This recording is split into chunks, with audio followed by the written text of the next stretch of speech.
लगभग 24 लाख कुछ बच्चों ने इसका फॉर्म भरा था और फिर फाइनली 21,17,000 बच्चे परीक्षा देने आए थे और उनका इंतजार अभी ख़त्म होने वाला है। हम इसका रिजल्ट की तैयारी हो चुकी है और हम 15 को उसका रिजल्ट जनरेट करके उसको अनुमोदन करने का प्लान है बोर्ड मीटिंग के अंदर। और हमारा प्लान होगा कि 16 को उसको हम हमारे वेबसाइट पर अपलोड कर दें।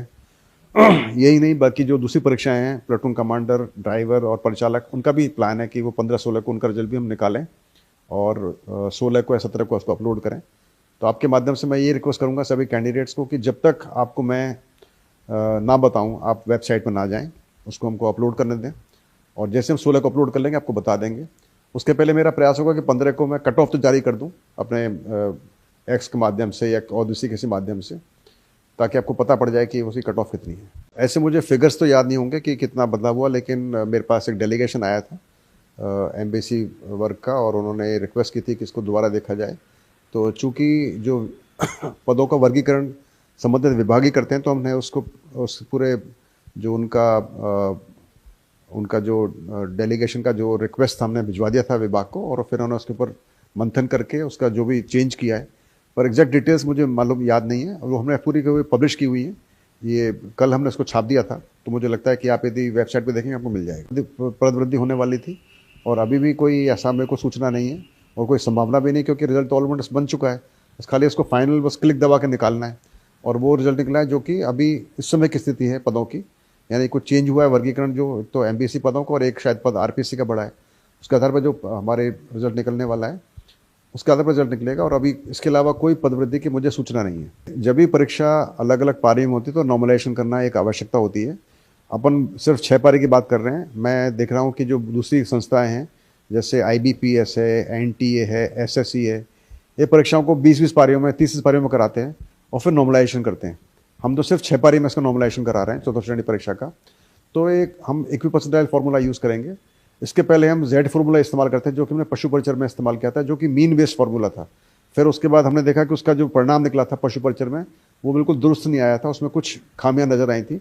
हालांकि वो क्लियर हो गया था और हमने उसके आधार पर फिर सभी को नियुक्ति भी दे दी है, मगर हमको खुद को लगा था कि उसमें कुछ और उसका इम्प्रूवमेंट किया जा सकता है।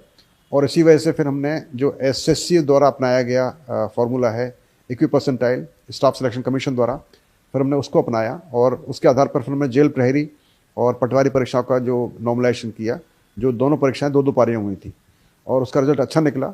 हर पारी से लगभग बराबर बच्चे सेलेक्ट हुए, हर कैटेगरी के बच्चे लगभग बराबर सेलेक्ट हुए हर पारी से।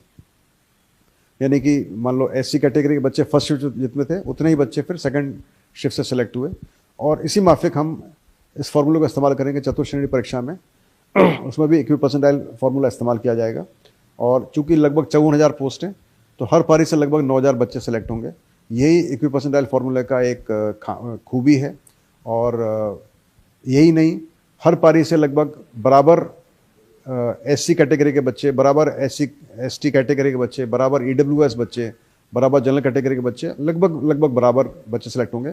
जब मैं बोलता हूँ बराबर, इसका मतलब है कि अटेंडेंस के अनुसार, जिस पारी में जितनी अटेंडेंस है उसके प्रोपोर्शनेट, उसके संतुलन के आधार पर फिर बच्चे सेलेक्ट होते हैं और तो उस हिसाब से सिलेक्शन होगा। और मैंने ऑलरेडी चेक कर लिया है, वो सिलेक्शन उसी माफिक हो रहा है, तो इसमें बिल्कुल परेशान होने की जरूरत नहीं है।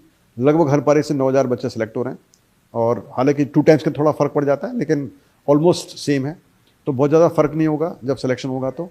और जब कट ऑफ होती है वो निकलती है पूरे सिंगल मेरिट की। तो नॉर्मलाइजेशन करने के बाद में बच्चे के रॉ स्कोर होता है और एक नॉर्मलाइज स्कोर होता है। तो जो मेरिट बनेगी वो बनेगी नॉर्मलाइज स्कोर के हिसाब से और वो पूरे 21.17 लाख बच्चों की मेरिट बनेगी और उस मेरिट के आधार पर फिर 2 गुना का परिणाम हम जारी करेंगे। उसके आधार पर फिर DV होगा। तो आप सब थोड़ा सा धैर्य रखें, आपके सामने रिजल्ट होगा 16 तारीख को और प्रयास होगा कि मैं 15 को आपको कट ऑफ दे दूँ। लेकिन दोबारा बता दूँ, ये रघुकुल रीत वाली बात नहीं है, ये प्रयास है, प्रयत्न है।